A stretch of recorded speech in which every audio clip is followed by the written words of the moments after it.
मैं गिरीश गौड़ जी जी जीवन परिवर्तन चैनल में आपका स्वागत है। आप देख रहे हैं जी जी जीवन परिवर्तन। अपने जीवन को बदल डालो मेरे यारों। अब हम आपको एक नए टॉपिक के साथ आपके सामने हाजिर। अब आप देखिएगा, जिसका एक छोटी सी हेडिंग है, छल कपट। छल कपट करने वाला कभी आगे नहीं जा सकता है। अब हम आपको एक एग्जाम्पल देना चाहेंगे। लोग कहते हैं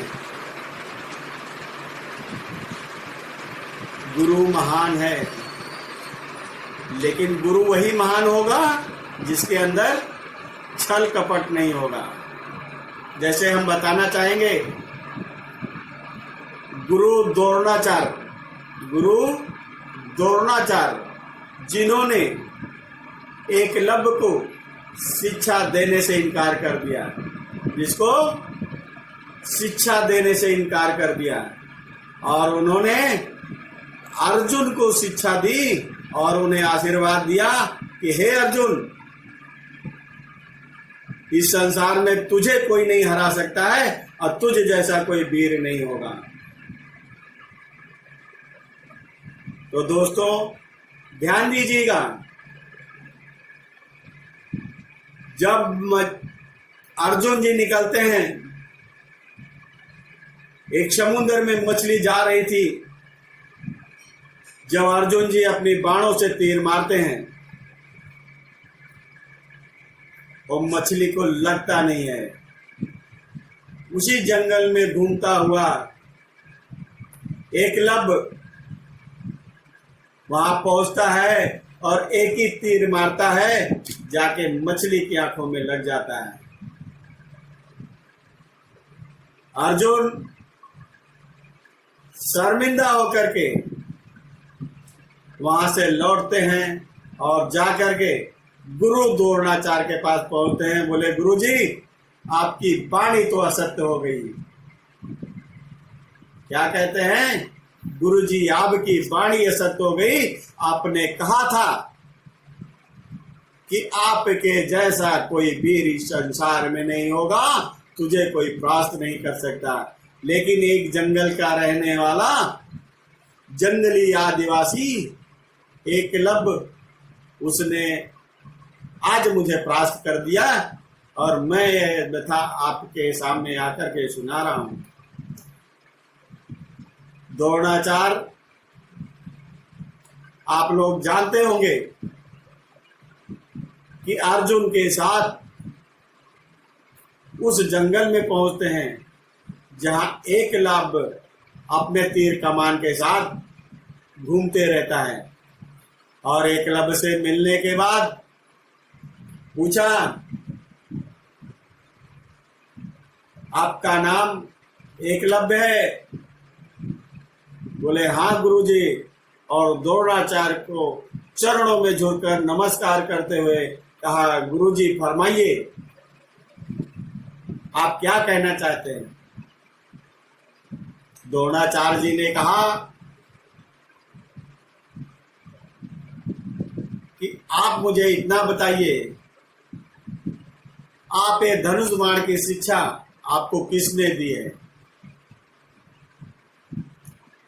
हंसते हुए प्रफुल्लित मन से मुस्कुराते हुए एकलव्य कहते हैं, आप ही तो मेरे गुरु हैं द्रोणाचार्य जी।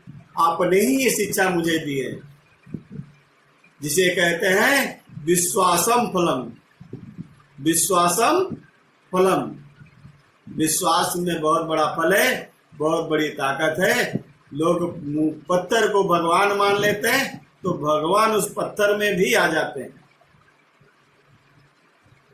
लेकिन अगर नहीं मान लेते तो नहीं आते।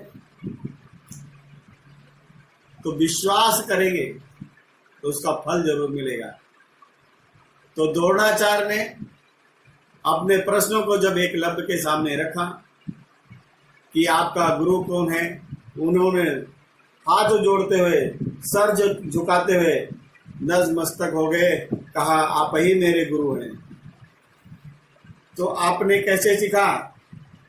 तो उन्होंने बताया, गुरुजी जब मैं आपके पास गया था और मैं आदिवासी होने के कारण आपने मुझे शिक्षा देने से इनकार कर दिया और मैं इसी जंगल में, चलो आपको दिखाता हूँ, आपकी मूर्ति बना करके और विश्वास रूप को धारण करके और उसी मूर्ति के सामने डेली धनुष बाण चलाता था और आज आपके आशीर्वाद से इतना पारंगत हो चुका हूँ।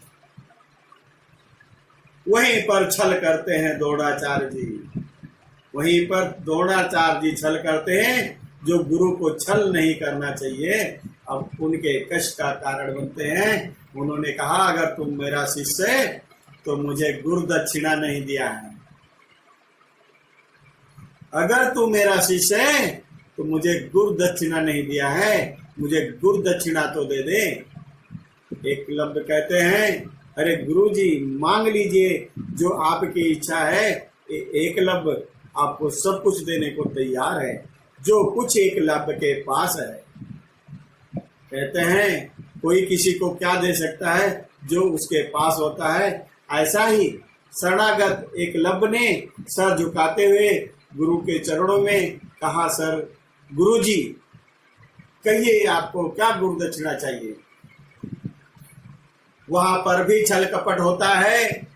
गुरु द्रोणाचार्य कहते हैं कि हमने जो आशीर्वाद दिया है अर्जुन को, अगर वो कायम रखना है तो मुझे इसका अंगूठा मानना पड़ेगा, ऐसा मन में सोचने लगे द्रोणाचार्य जी और कहते हैं, एकलव्य अगर गुरु दक्षिणा देना है तो दाहिने हाथ का अंगूठा मुझे दे दीजिए। सीधा सीधा ये जजमेंट होता है कि दाहिना हाथ अंगूठा जब काट के अगर एकलव्य दे दिया तो धनुष बाण नहीं चला पाएगा, तो अर्जुन से आगे नहीं जाएगा। लेकिन एकलव्य स्वीकार कर चुके थे, उन्होंने अपने दाहिना हाथ का अंगूठा काटा और गुरु जी के चरणों में रख करके गुरु दक्षिणा के रूप में नतमस्तक हो गए। आज भी हमारे विश्व में, हमारी दुनिया में एकलव्य का नाम लिया जाता है क्योंकि उनमें छल कपट नहीं था, और द्रोणाचार्य को आज भी लोग कपटी, छल कपटी भी कहते हैं। तो मेरे प्यारे दोस्तों, हम आपको बताना चाहते हैं कि मन में छल कपट नहीं रखो, क्योंकि नाम उसी का होता है जहाँ सच्चाई होती है। क्योंकि फुग्गा उतने टाइम तक ऊपर उड़ेगा जब तक उसमें गैस होती है। तो मेरे प्यारे मित्रों, मैं इसी टॉपिक के साथ आप लोगों के साथ विदा लेना चाहेंगे। मेरे प्यारे मित्रों, मेरे इस चैनल को लाइक कीजिए, सब्सक्राइब कीजिए और हम सब के मनोबल को बढ़ाइए। मेरे प्यारे मित्रों, जय हिंद।